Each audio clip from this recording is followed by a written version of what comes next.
Hi, I'm Miriam. I'm a Year 3 teacher and bilingual lead at Lawrence Haynes School in Watford.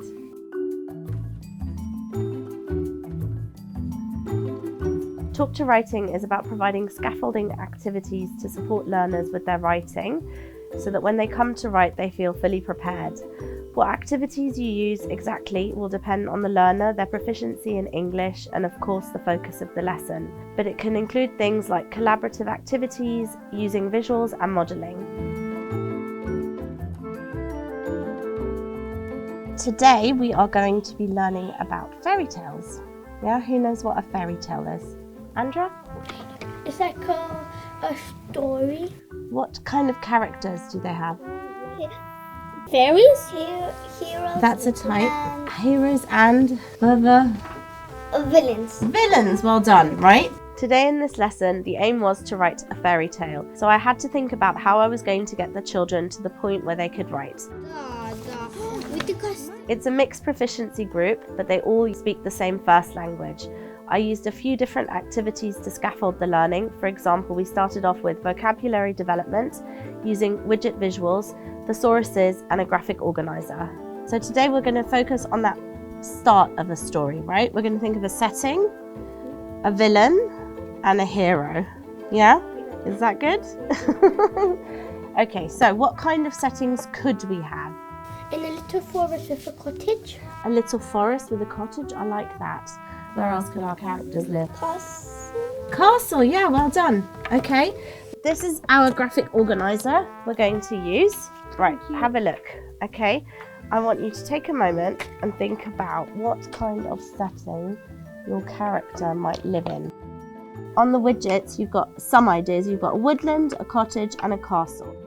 Then later on, I modelled the introduction of a fairy tale, which came from a discussion with the learners first. Now for the introduction of our story, we need to think about our hero. And what is special about heroes in fairy tales is that they are very, very brave. So over here, we've got some ideas for describing our heroes. So your hero could be bold. I've already decided. Who's your hero? His name is Mr. Candy. So you've got Mr. Candy. Vicky, who's your hero going to be? Do you want to talk about some ideas with the girls? I wanted to make sure the children had some time to think about the vocabulary before the writing to give them time to process it. So I asked the children to use a widget worksheet with some key visuals, a thesaurus and a graphic organizer.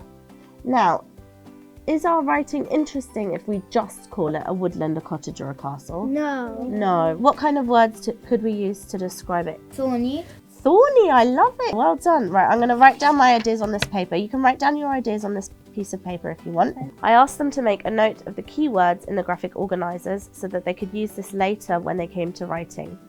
In this box here, what words can you use to describe your hero's personality? Yeah? Kind-hearted. Kind-hearted, I love it. Yeah? Courageous. Courageous, brilliant. So write that over here. In the next part, I modelled the writing of the introduction of the fairy tale to include the introduction of the main character and the setting. To do this, we generated ideas together as a group by talking, and I pulled that together to write a model on the whiteboard.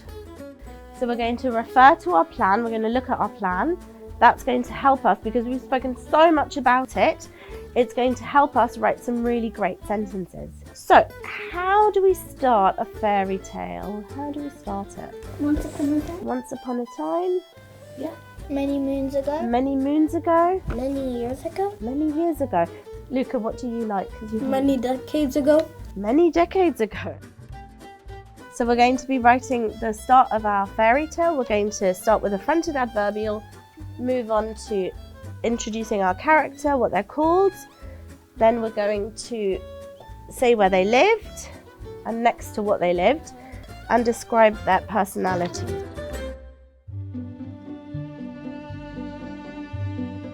Talk for writing activities are useful because they're collaborative and they give learners the chance to process some of the content and language orally before then putting pen to paper, which can be really daunting without any support.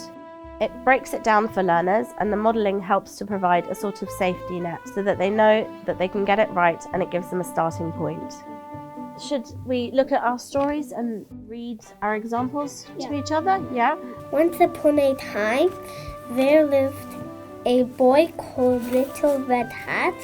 He lived in a miniature cottage next to the dense forest. He was valiant and fearless. Amazing! Well done, Eddie. Right, well done, everybody. Well done. Thank you so much, guys.